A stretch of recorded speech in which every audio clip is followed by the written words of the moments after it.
Srivallabha spiritual వేదిక ప్రేక్షకులకు ఒక సూచన. ఫోన్ ద్వారా సంప్రదించదలిచిన వారు ఏ రోజైనా మధ్యాహ్నం 2-5 మధ్య మాత్రమే ఫోన్ చేయండి. ఇతర సమయాలలో ఫోన్లో మాట్లాడడం సాధ్యం కాదు. శ్రీ గురు చరణకమలేభ్యో నమః. శ్రీవల్లభ స్పిరిచువల్ వేదికకు స్వాగతం.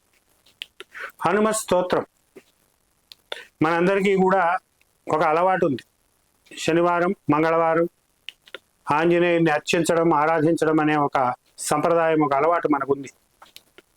పరాశర సంహిత వంటి గ్రంథాల్లో అష్టమి, ద్వాదశి, చతుర్దశి, ఆదివారం ఈ రోజుల్లో సంధ్యాకాలంలో హనుమత్ పూజ వల్ల హనుమంతుడు ప్రసన్నుడవుతాడు అని కనిపిస్తుంది. అలా అని ఈ సంప్రదాయాన్ని ఏమీ వ్యతిరేకించడం లేదు. ఈ శనివారం మీకు ఒక ఆంజనేయ స్తోత్రాన్ని అందిస్తున్నాను. దీనిని శ్రీ వాసుదేవానంద సరస్వతి స్వామి రచించారు. హనుమంతుడిని ఎందుకు ఆరాధించాలి? శత్రునాశం కోసం ఆరాధించాలి, కార్యసిద్ధి కోసం ఆరాధించాలి, వాంఛిత ఫలాలు, కోరుకున్న ఫలితాలను పొందడం కోసం ఆరాధించాలి. సరదాగా ఒక మాట చెప్తుంటారు, మనం ఏదైనా ఒక పని కోసం శ్రీరామచంద్ర మహాప్రభువుని ఆశ్రయిస్తే హనుమంతుడు కోపం వస్తుందిట. ఎందుకు అంటే, ఇక్కడ నేను ఉన్నానుగా, ఆయన ఎందుకు డిస్టర్బ్ చేస్తారు మీరు, నేను చేసి పెడతాగా మీ పనులు అని కోపగించుకుంటాట. సరదాగా లోకంలో ఉన్నమాట. కనుక కార్యసిద్ధికి కానీ, శత్రునాశానికి కానీ, భయాలు పోవడానికి కానీ, భూతప్రేత పిశాచాది బాధలు పోవడానికి కానీ, గ్రహ బాధలు పోవడానికి కానీ ఆంజనేయ ఆరాధన, ఆంజనేయ స్తోత్ర పారాయణ అనేది మనకి అలవాటులో ఉన్న విషయం. సంప్రదాయం చెప్పింది, శాస్త్రం చెప్పింది. ఈ శనివారం నాడు మీకు ఒక స్తోత్రాన్ని అందించబోతున్నాను. సహజమైన ప్రశ్న, ఎన్ని రోజులు చేయాలి, రోజుకి ఎన్నిసార్లు చేయాలి? అలాగే మరొక ప్రశ్న, ఎన్ని స్తోత్రాలు చెప్పేస్తున్నారు, ప్రతిదాన్ని కూడా మీ జీవితంలో ఒక భాగం చేసుకోండి అంటున్నారు. ఎన్ని స్తోత్రాలు చదువుతాం రోజు, ఎన్ని స్తోత్రాలు జీవితంలో భాగం చేసేసుకుంటాం, టైం ఉండద్దా అనే ప్రశ్న వస్తుంది. నిజం కూడా. ఇప్పుడు మనకున్న పరుగుల జీవితంలో స్తోత్రాల మీద స్తోత్రాలు, స్తోత్రాల మీద స్తోత్రాలు ప్రతిరోజు చేయడం అనేది సాధ్యమయ్యే పని కాదు. నిజం. మరి ఏం చేయాలి?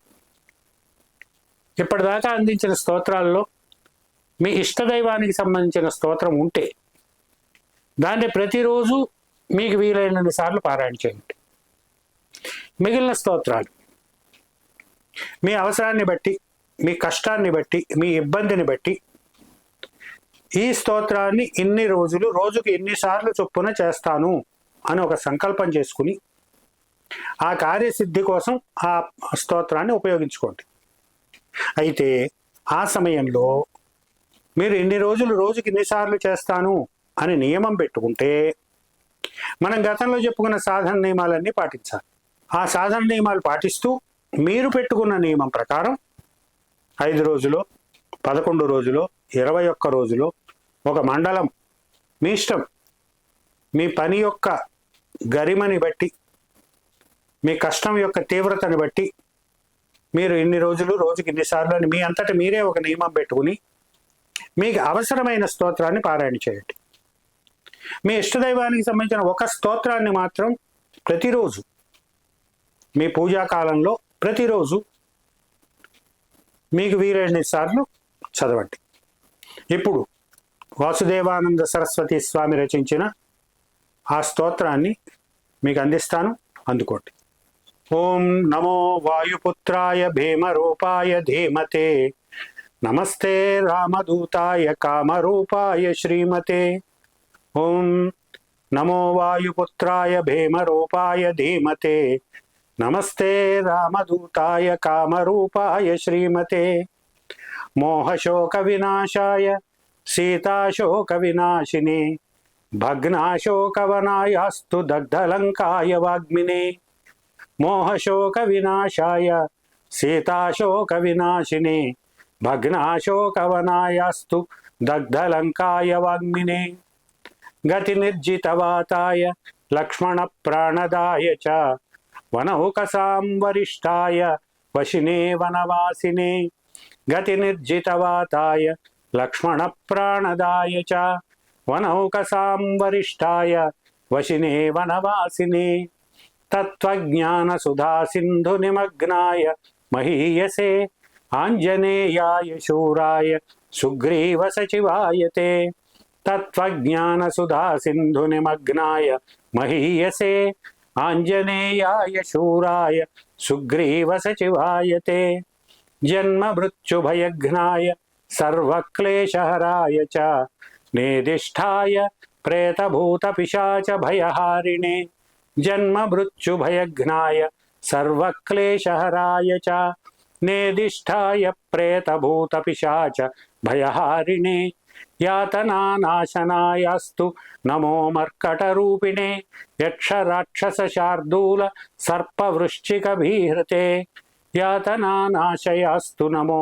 మర్కటరూపిణే యక్షరాక్షస శార్దూల సర్పవృశ్చిక భీహృతే మహాబలాయ వీరాయ చిరంజీవిన ఉద్ధృతే హారిణే వజ్రదేహాయ చోల్లంఘితమాబ్ధయే మహాబలాయ వీరాయ చిరంజీవన ఉద్ధృతే హారిణే వజ్రదేహాయ చ ఉల్లంఘితమహాబ్ధయే బలినామగ్రగణ్యాయ నమో నప్పాహి మారుతే లాభదోసి త్వమేవాశు హనుమన్ రాక్షసాంతక బలినామగ్రగణ్యాయ నమో నప్పాహి మారుతే లాభదోసి త్వమేవాశు హనుమన్ రాక్షసాంతక యశో జయంచ మే దేహి శత్రున్నాశయ నాశయ స్వాశ్రితానామభయదం యేవం స్తౌతి మారుతిం హానిః కుతో భవేత్తస్య సర్వత్ర విజయీ భవేత్